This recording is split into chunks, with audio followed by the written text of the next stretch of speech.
டவுன்ல சாம்னு ஒரு பையன் இருந்தான். அவங்க அம்மா அப்பா இறந்தோடனே அவனுக்கு வந்து சாப்பாடுக்கு எதுவும் இல்லையா, அதனால வந்து கிட்ட அனுப்புறான். எனக்கு ரொம்ப சோகமா இருக்கு.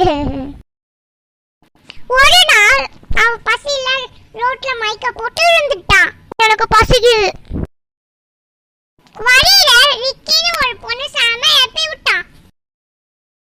எந்திரிங்க எந்திரிங்க, என்னாச்சு உங்களுக்கு? சரி, கொஞ்சம் தண்ணி தெளிப்போம். என்னாச்சு எனக்கு? நீ பசியில மயக்க போட்டு ரோட்ல விழுந்துட்ட. நான் தான் உன்னை காப்பாத்தினேன். அப்புறம் ரிக்கி கேட்டா, நீ ஒரு நல்ல நேர்மையான வேலையை தேடுறியா? ஆமா, கண்டிப்பா. என்ன மாதிரியான வேலை நீ எதிர்பார்க்கற? நான் ஒரு வேலையை எதிர்பார்க்கறேன், ஆனா அது சொல்லக்கூடாது. அப்ப ஓகே, நீ சொல்லு. இந்த டவுன்ல எவ்வளவு ஆபீசர்ஸ் இருக்கு? நான் நினைக்கிறேன் 50. ஓகே, அதுல எவ்வளவு பேர் வர்க் பண்றாங்க? நான் நினைக்கிறேன் 1000. அதுக்கப்புறம் ரிக்கி சொன்னா, ஓகே, அதுல 500 பேர் 2 வீலர்ஸ்ல வருவாங்கன்னு வெச்சுக்கோ. இந்த 500 பீப்புள்ல கொஞ்சம் பேர் மட்டும்தான் அவங்களுடைய வண்டியை நல்லா தொடச்சி வச்சிருப்பாங்க. ஆமா, நீ இதையே ஒரு காரணமா வச்சு உன் வேலையை ஆரம்பிக்கலாமே. 2 வீலர் வச்சிருக்கிறவங்க எல்லாரையும் போய் நீ மீட் பண்ணு.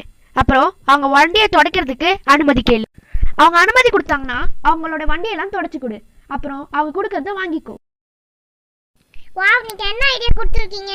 Thank you so much. நான் இப்போ வேலையை ஆரம்பிக்கிறேன். Thank you sister.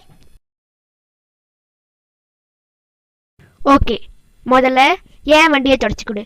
நீ எப்படி துடைக்கிறேன்னு நான் பார்க்கறேன். அப்படி சொல்லிட்டு ஒரு பழைய துணி சாம்க்கு கொடுத்தான். இந்தா ஒரு பழைய துணி. நன்றி. இது ஒரு என் வண்டி. ஓ சரி, நான் இதை 15 நிமிஷத்துல க்ளீன் பண்ணிடுறேன். Clean clean clean clean clean clean clean clean 15 நிமிஷத்துல பர்ஃபெக்ட்டா க்ளீன் பண்ணிட்டான். பர்ஃபெக்ட். உன் உதவிக்கு ரொம்ப நன்றி. அப்படி சொல்லிட்டு வேலைக்கு 10 ரூபாய் கொடுத்தா. இதோ உன் காசு.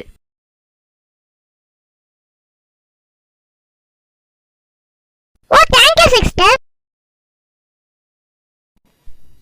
அதுக்கப்புறம் ரிக்கி வந்து 100 ரூபாய் கொடுத்தான் அவ சாப்பாடுக்கு. Thank you so much. நீங்க ரொம்ப நிறைய ஹெல்ப் பண்ணிருக்கீங்க. You are most welcome. அடுத்த நாள் நைட் சாம் ரிக்கியை பார்த்து என்ன சொன்னானா, சிஸ்டர் இன்னைக்கு நான் 5 ஆபீஸ்க்கு போனேன். என்னால 28 வெஹிக்கிள் க்ளீன் பண்ண முடிஞ்சது. அதுக்கு உனக்கு எவ்வளவு பணம் கிடைச்சது? ஒருத்தரும் ஒரு விதமா பணம் கொடுத்தாங்க. சில பேர் 50 ரூபாய் கொடுத்தாங்க, சில பேர் 10 ரூபாய் கொடுத்தாங்க. ஆனா டோட்டலா எனக்கு 530 rupees கிடைச்சது.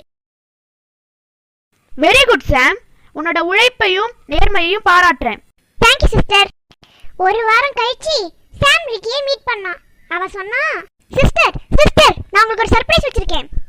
என்னது என்னது? கேட்கணும்னு ஆசையா இருக்கு. இப்பலாம் நான் 30 வண்டி க்ளீன் பண்றேன் ஒரு நாளைக்கு. அப்புறம் ஒரு நாளைக்கு நான் 700 rupees வாங்குறேன். வாவ், ரொம்ப நல்லது. அப்பனா ஒரு மாசத்துக்கு உனக்கு 21,000 கிடைக்கும். சந்தோஷமா இரு அப்படின்னு வாழ்த்தினா. இந்த சக்சஸுக்கு காரணம் உன்னோட நேர்மையும் உன்னோட ஹார்ட் ஒர்க்கும் தான். Thank you so much sister. இது எல்லாமே உங்களோட ஹெல்ப் தான். இதுக்கப்புறம் வர்ற நாள்லலாம் சாம் ஒரு பெரிய ஆளாகவும் அப்புறம் ரிச்மேனாகவும் ஆனான். ஃப்ரெண்ட்ஸ், நீங்க பாத்தீங்களா? சாம போல நாமளும் பிரஸ்டீஜ் பார்க்காம ஒர்க் பண்ண தயாரா இருந்தா நம்மளுக்கும் நிறைய வேலை வாய்ப்புகள் கிடைக்கும். பிச்சை எடுக்கிறத விட இது ரொம்ப நல்ல வேலை. அப்புறமா இது மூலியமா உழைச்சி சம்பாதிக்கிறதோடைய பயன்களையும் பார்த்தோம். குட் பாய்.